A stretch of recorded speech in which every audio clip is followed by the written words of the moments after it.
Hi. Uh, well, it's me again, Alex Perella. This is video number 11. Today is January the 24th, 2016. This is a video that is usually divided in four parts, and now it's going to be in the same way. First, the events I forgot to mention before. Confessions or admissions made by the voice who have been really quiet lately, with a few comments, some of them quite extraordinary. Events that took place over the last days. And lastly, my theories or conclusions. I will start talking about an Argentinian couple, Andrea and her husband, who used to live at Hyatt near Moorabbin, where we lived, my ex and my daughter, for about over a year, back in 2005, in Moorabbin, near Moorabbin. We visited each other several times, including a costume party at their place. I remember I made some comments at work later on. At Marketing Direct Australia, I showed some pictures to Joe Pesci, who was my boss back then. And the thing is that at Marketing Direct Australia, and the thing is that he seemed to know about the party. I don't know how he managed to know, but he seemed to know about it. By the way, the voice told me that a while ago that he and others there, including Victor Nieto, worked for them. I never heard from this couple again anymore. The other thing is that I forgot to mention before, because I thought it was not relevant for my personal situation and my family, etc. Is something that I was reminded by the boss to talk about it now. And the thing is, it's something that happened on the 19th of January 2015, last year. I took note of this in a diary that I've been keeping since July 2010. I thought back then that it was enough relevant to include it in my notes, but didn't include it in my videos because it was not linked to my situation. Or is what I thought back then. But events that took place last year made me rethink this first assessment, and now I think that it might be somehow connected to my situation.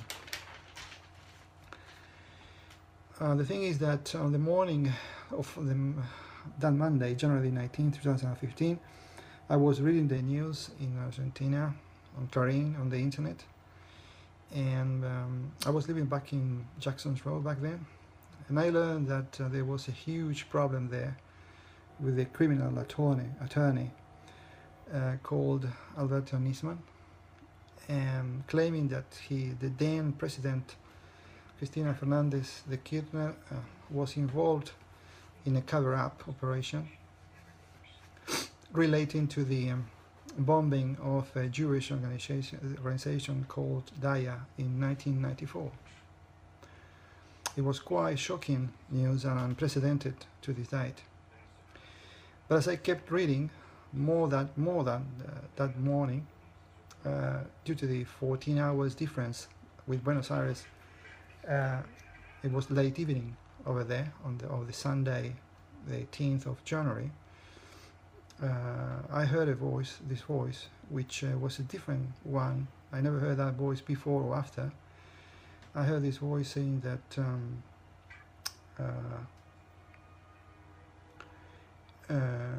that he was not going to make the appearance before the congressional hearing that had been already scheduled for the 19th of January. When I first heard that, I thought it was referring to him backing down and withdrawing his very serious accusations. But later at night, while checking the news again on Clarín on the internet, I learned that he had been found dead in his apartment with a bullet wound in his head. I was really stunned and remembered what the voice told me a few hours back, Like I said before, I'm not quite sure, but perhaps this might be related to the guys in charge of my life over the last years. But the main question for me remains unanswered. Why did they tell me this? To this date, he hasn't been clarified whether he was killed or committed suicide. The timing as to how I learned over the internet about the series of events makes sense.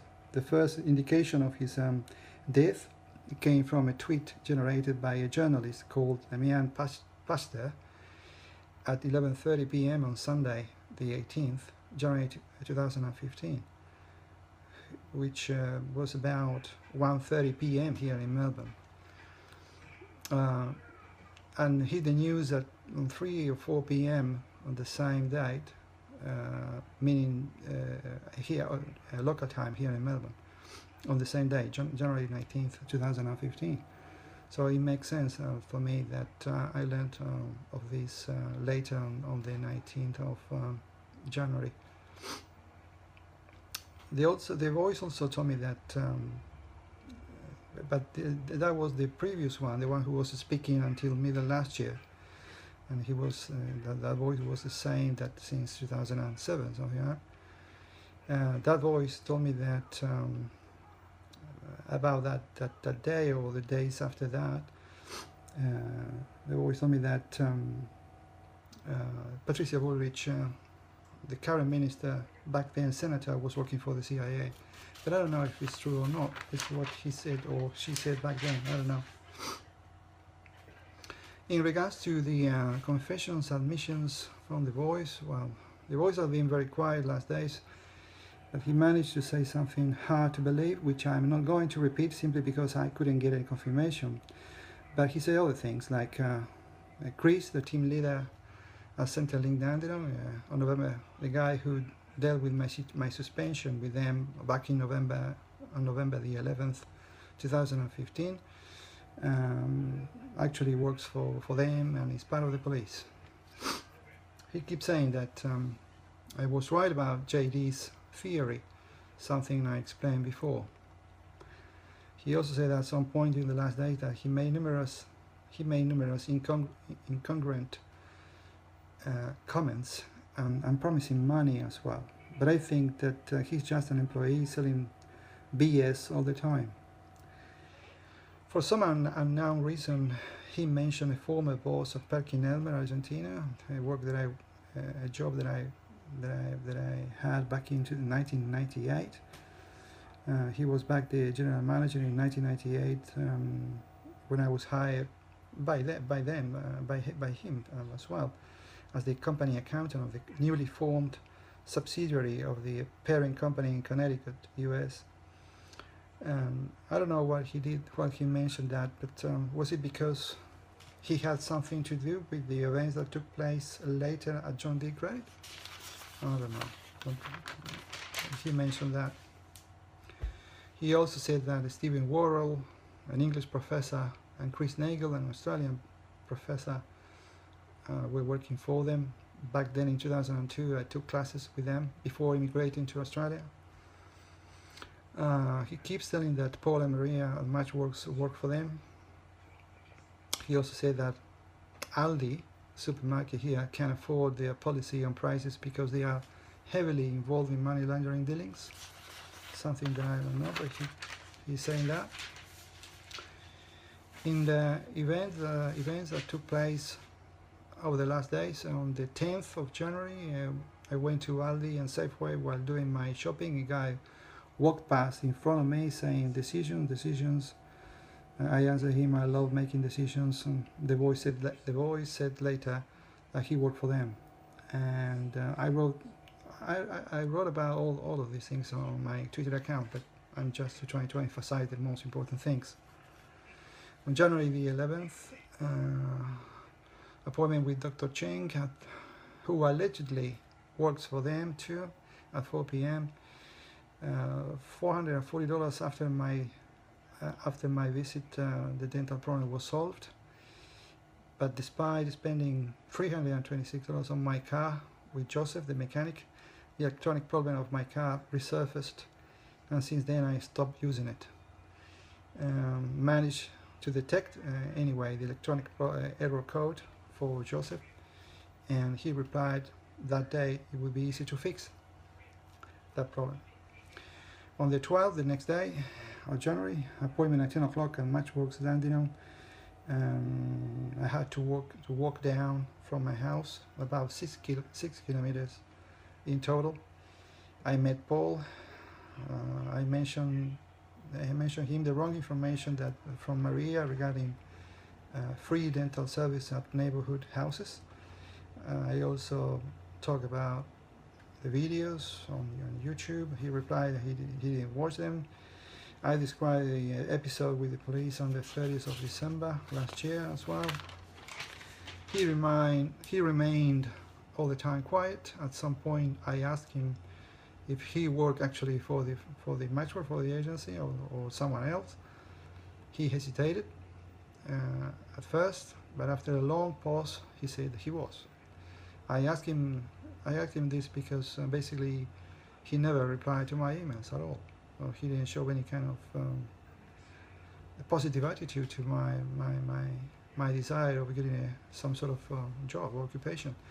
I told him I would like to change to another agency. He said it was entirely up to me. Finally, I mentioned my report to the FP, the Australian Federal Police, on the 27th of December, and he seemed unsettled when I said that. On my way back, Joseph called me and the mechanic and told me that I should take the car to an electrician. So the day before, he said that he could fix it, the car, easily. He was saying something completely different now. I talked to Ralph and described my problems, the owner, the landlord, and my problems with my financial problems, and he agreed with me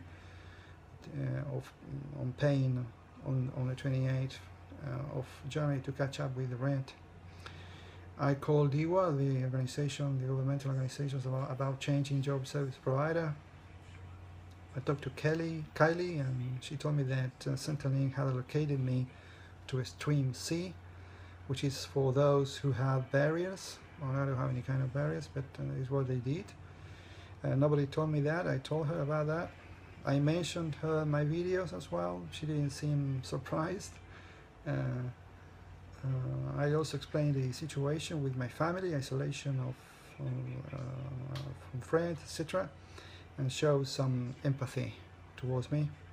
She took a note of my complaint regarding Matchworks services, and that was it. On the same day, an email from Chris Gerard, a guy through Gumtree, in regards to my washing machine. He ended up being another time waster because I never heard from him again. On the 14th of January, I called ACCC, Daniel, and Consumer Affairs Victoria, Jade, about the poor service from Joseph and the mechanic without any result. I wrote about this on Twitter as well. On the 15th of January, another young female visit for Yasser, supposedly from the government. I sent a text message to Vicky for a chat during the weekend. On the 16th of January, I went to Waverley Gardens. I took a bus, of course, because I haven't used a car ever since. A few people coughing, but after mentioned videos, they remain quiet. Vicky or someone else on WhatsApp answered me that she was going to bed at 4:30 that Saturday and was tired to talk with me. Later I called 000 to ask them if they knew something about it. On the 20th of January, I went to Waverley Gardens by bus again. Usual coughing. When getting off the bus, a ticket inspector asked me for my concession card. Something very unusual is how it's like he knew about it. Daniela, the hairdresser, did finally my hair. Perhaps after I warned them that I was going to call Nicole, the previous hairdresser. Later, more horn honking from construction site across the road and others in this lovely neighborhood. On the 21st of January, I called to different job agencies with different excuses to not take my file, saying that I should fill up the paperwork, that I should go over there in person, and blah blah blah. So eventually I called DEWA again, and they asked me which one I wanted, and they made the change to max employment, the one that I mentioned in Dandenong, on the spot, without any kind of any other problem at all. So that was very quick, and they made an appointment for me on the 27th of January, the next Wednesday.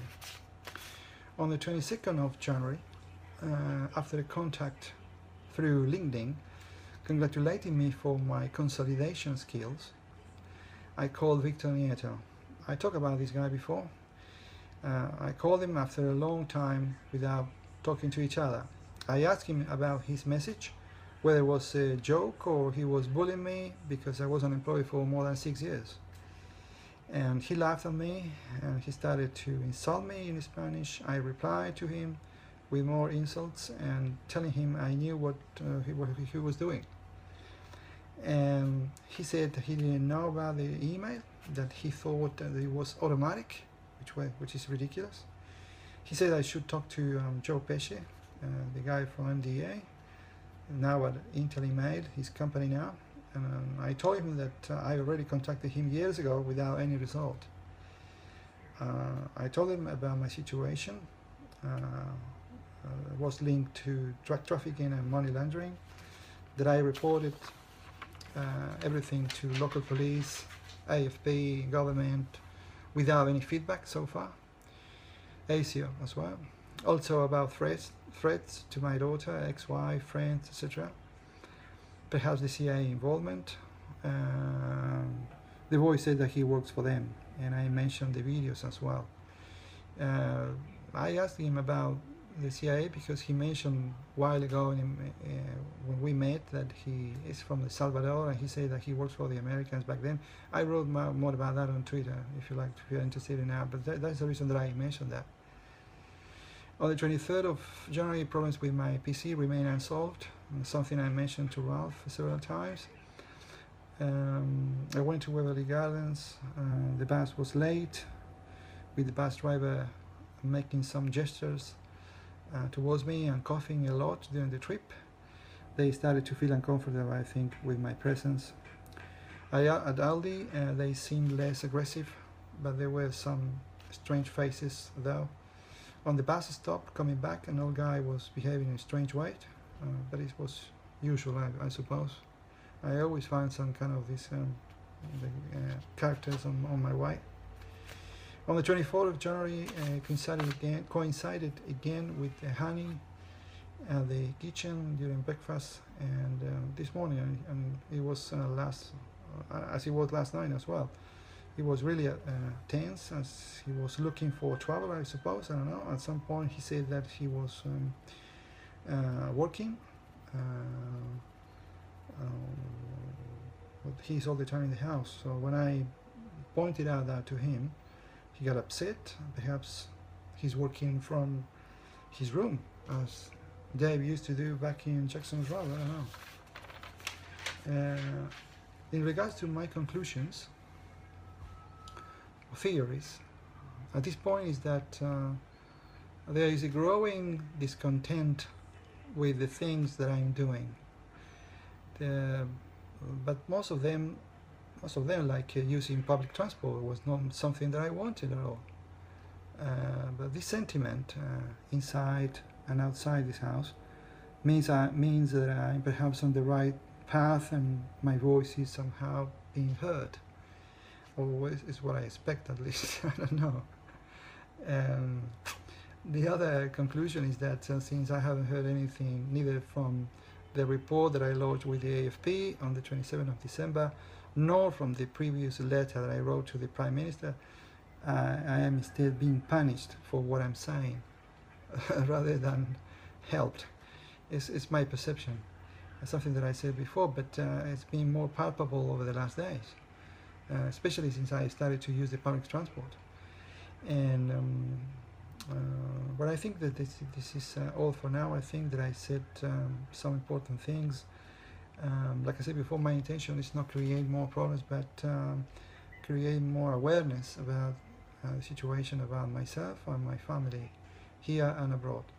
So for now is all, and hopefully until my next video. Thanks and goodbye.